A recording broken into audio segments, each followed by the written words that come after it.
Hello and welcome into the Knicks-Verse. My name is George, and please subscribe, turn on that bell, and hit the thumbs up for me.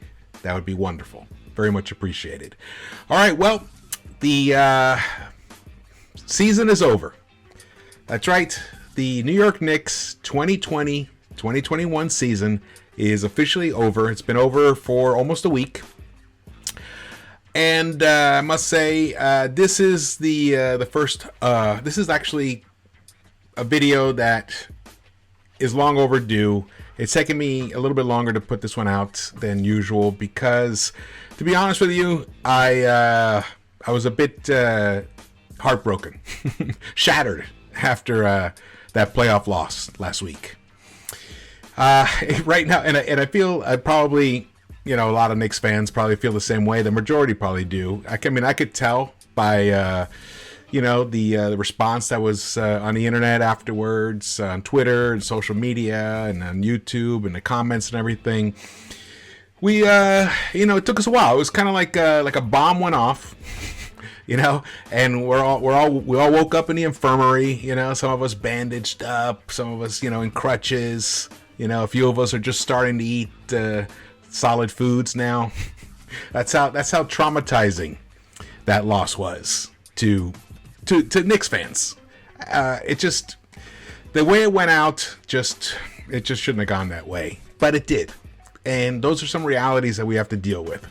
And now we have to deal with the reality of next season. The best thing about it is that it's just the beginning.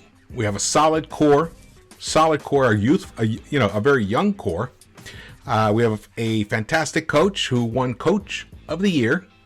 Our player leader, won Most Improved Player of the Year. He was an all-star. Our number 2, RJ Barrett, made a huge leap from last year. But we're going to get through all this.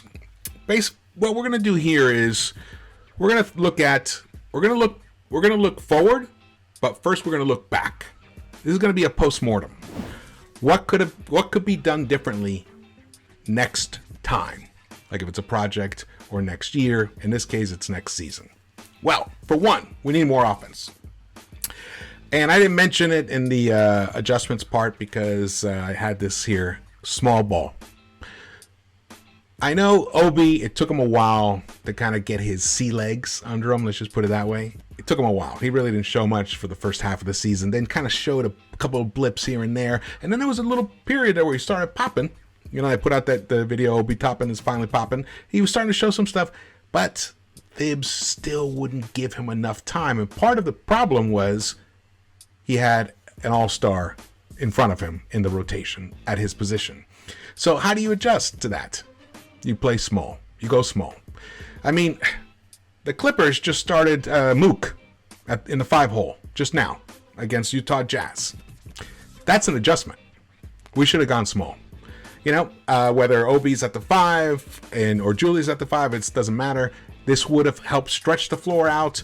It would have pulled the defensive center, the defensive big, away from the hoop, and I'll give more room for Julius to drive, for RJ to drive, Rose to drive, anyone to drive. Instead, it was always somebody shadowing because they didn't have to pay much attention to Taj or Nerlens, especially since we lost Mitch. Mitch, they do have to pay a little more attention to, but Mitch doesn't give us that long ball, offensive long ball, and Obi does. So I want to see more of that next season, and we need a starting point guard. Whether it is Derrick Rose that comes back as the starter, whether we draft one, whatever it is, we need a bona fide starting point guard who's a playmaker, who can break down a defense and find the open guy. That's what we need. And when he drives, he finishes. How about that? And how about one who, when he shoots from behind the arc, he hits it at least 38% of the time. How about that? That would be nice. All right, the next thing that needs to happen that can be done differently for next season is leveling up part 2. Every single player who's going to be returning next season needs to improve. And they can. Now that we've gone through all of that, where are we? What are we going to do? What are we going to do next season? Huh? What's Leon got up his sleeve? Well, we know what Derrick Rose said. Derrick Rose said they have big plans. big plans. So what are those plans? All right, next season. Are we going to run it back or go all in? It sounds like there's going to be a major attempt to make some major moves. If we were to go all in, meaning you got to acquire two number ones to come to this team, and we keep Randall, that's it. That's going all in. How do you do that? Well, I touched on it some on my Dame Lillard video. One is we don't have enough assets to trade for two number ones. So we only have enough assets to trade for one number one, and you have to sign the other one via free agency. All right, so that's interesting. The other option is just run it back. Bring in pieces that fit the core, young players, under 23 and under ish, who have already shown like improvements in their game, who've shown like they have tremendous potential and that their better days are ahead. Those kind of players will fit really well, and of course that are committed to working hard and committed to defense. Those players will fit in really well with this core, and who knows? I mean, that could really kind of congeal really beautifully together. And next season, we could get that fourth seed, which was a total surprise, but this time get to the second round, get to the Eastern Conference Finals, become a contender, a potential contender. There's a way to run it back and add pieces and do that as well. The only problem is the East is going to get better and the West is going to get better. But we only care about the East because teams like Miami, they're not going to stand pat. No way. Celtics are going to be better. There were a lot of teams that were disappointments this season that are going to be better next season. So the Knicks have to be better. So running it back really means maintaining the core, but upgrading every other position that you possibly can and adding depth. All right. Well, let's look at the all-in scenario. You see, I put the Lonzo Ball and Dame Lillard pictures there because they represent the two different approaches. If the team was to go all in that scenario, meaning turn this team into a contender, like a bona fide contender, that means like a top 4 to 6 team, top 6 team in the NBA. So, the trade targets. The number one thing you have to do is you have to trade for a number one. So, Dame Lillard, if he becomes available, and I gotta say, all signs point to yes. This is the way I interpret the previous events, the most recent events. The whole Jason Kidd thing, and then a Kidd retracting it, and then now Lillard saying, I'm not going to be a part of the coach selection. Those are telltale signs. Those are the first few stages of leaving the team. We're requesting a trade. So I have a feeling that Dame Lillard actually is going to request a trade at some point this summer. That's how I'm reading the tea leaves. That's how I'm reading them. Now there's going to be competition. There's going to be Lakers. There's going to be the Heat and the Knicks. But I got to tell you, I believe partly because of the way that Obi played and IQ played, and we know what Mitch is, and we got the draft picks, man. We have 5 number 1 draft picks over the next 3 seasons.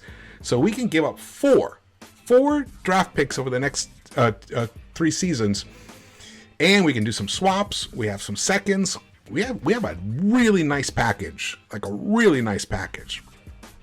But it would probably include RJ Barrett, as I said before. And that one hurts. But to get someone like that, you have to give up something really special. And RJ, in my opinion, is really special. So it would hurt. I'm just painting out the scenarios. I'm not advocating for either of these yet. I'm just laying it out for you guys. So you see this list here is Karl Anthony-Towns, Bradley Beal, Zach LaVine. I put De'Aaron Fox on there and Shai Gilgeous-Alexander. Those are my own that I put on that list. For one, the Kings are a disaster, and OKC they're a disaster, but they have draft picks. They're kind of set up pretty well, but you never know. You never know if you give them the right offer, you could swing a deal. And those two guys at the bottom would satisfy so many. First of all, they're young. They're exactly what I explained, and they are incredible players.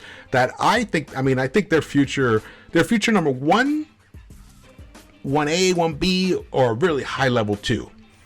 And they're fast and they play good deep. I mean, those two are really exciting. Bradley Beal, though, is somebody who is, similar to Dame Lillard, who might end up asking for a trade. And we've already heard those rumors before. Now, these would all cost. And then here's Karl Anthony-Towns as well. Karl Anthony-Towns, I've gone back and forth on, because he has that history with Thibs, and that kind of makes me a little leery of bringing him here for a part 2, a sequel with him. But you never know. He's someone who's interesting, and he actually would fit in this team with either Randall or RJ pretty well. The other thing is, though, you can't just have one. So where do we get the other one? Free agency. Now, this year's free agency is not going to be that exciting. Next year's is going to be. Next year's might be one of the best ones ever. It's going to be like LeBron, Steph Curry. I mean, some big names. Kawhi definitely will be if he doesn't pick up, if he doesn't opt out. So in this list, free agents, Chris Paul, Kawhi Leonard, they both have player options. They can opt out. Lowry's an unrestricted. Mike Conley unrestricted. DeMar DeRozan unrestricted. Lonzo Ball, I put on this list, Lonzo, but he is a restricted free agent. That's what that little cross symbol is. But I really like Lonzo. I really like him. I really think he would be a good fit on this team. He's basically is kind of everything that Thibs liked about Elfrid Payton, except better. He's a better passer. He's, great in transition. He's bigger, actually, than Elfrid Payton. Longer. He plays better defense, from what I've seen, than Elfrid Payton. So he would be an interesting get. But the thing is, he's not a number one. I just kind of threw him at the bottom of his list. But he's not a number one. Either is DeMar DeRozan. But, DeMar is a solid 3. You could get away with like a superior 1, like a Dame, right? And a DeMar and a Randall. That kind of would be an interesting team right there. Let's do this. Let's try it again. So Karl Anthony-Towns, Lonzo, and Randall. That's a pretty good team. Is that a top 5 contending team in the NBA? Probably not. But let's say Karl Anthony-Towns and Chris Paul. Now you start talking. Towns is, a much more skilled player than DeAndre Ayton that Paul is playing with right now. Oh man! And then Randall. So Randall would play the Booker role, or let's say we're able to keep RJ. So we got RJ. That could end up working. Really well. That could be a nice combination. Karl Anthony-Towns, if we could trade for him without giving up RJ, and we keep Randall, then we upgrade all around because now we sign Chris Paul. That would be an attractive team for Chris Paul to join. You see where I'm going with all this? But obviously the number one scenario here is Dame Lillard and Kawhi Leonard. Dame Lillard, Kawhi Leonard, and Julius Randle, that is definitely a championship contending team. And then you fill out the rest of the roster with players that are looking to be on a championship team, like a Serge Ibaka, quality. You get quality guys, just the way you see Nets did it. They got Blake, the Lakers got Drummond. You find players that want to join a team that is headed towards the chase for the championship. What do I think we should do?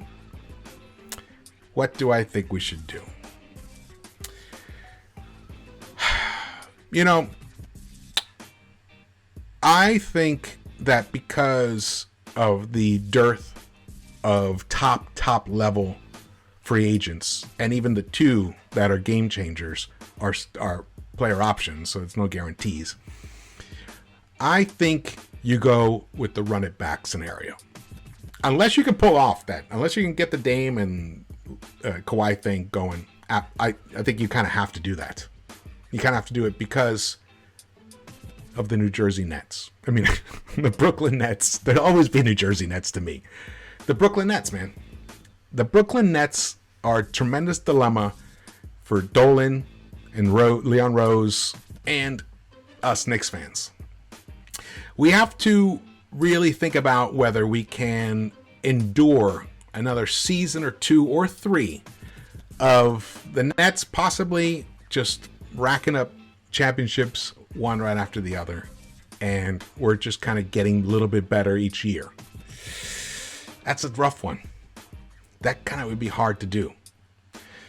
So this is a stuck between a rock and a hard place situation, because if the Nets weren't in Brooklyn, let's say it was, the Celtics, which still would suck, or Miami, which still would suck, it wouldn't create the pressure that the Nets being right here creates. And then I would be like, okay, let's just run it back and solidify the team. Let's bring in a guy like Lonzo, let's bring in a guy like Norman Powell, and let's keep Randall, let's keep RJ, Mitch, you know what I mean? And then we got Obi. I mean, that would be a nice team, upgrade, I would like to also get some real shooters all around. Just get shooters everywhere. So in the draft, get guys like Kispert. Like these are knockdown 3-point shooters. I like Butler from Baylor. I like Mitchell from Baylor. I don't know if we can get that guy because unless we package some of our picks and trade up. But my point is that we need to upgrade in the shooting, and it can be done. It's been done. And this team is now, because of all the positive things that have happened from this incredible, miraculous season, I think it's going to be easier to get guys to come. I don't know if they're necessarily going to, give us a break on salary or anything, but at least they'll give us more than a look. They'll sign. So we're in a good spot. It's a tight situation. It's a rock and a hard place, but at least we have a choice. Where in the past, we would clear salary and try to get big time free agents. No. And when that didn't happen, we were left pretty much holding the bag that no one wanted. Now we have a bag. People want it. And we have a squad. We have a coach of the year. We have an exciting 20-year-old two-way player who I'm sure is going to evolve into, either he's going to get in the conversation of an all-star, maybe even as early as next season. So that's where we are. All right. Well, thank you for watching this. And again, subscribe. Actually, I want to hear your thoughts about what it means, whether you're into running it back or going all in. And if you do, if you want to see how they can maybe try out an all-in scenario, give me your thoughts, because maybe there's players I've overlooked. Maybe there's scenarios that I've overlooked. That'd be really good to get this conversation going, because this is what the front office is facing right now. And we're there. We're close. Unfortunately, we're just not one player away from contending. So that's what makes it a little trickier here. But it's still gonna be fun. I love this team. I love it. Let's go Knicks!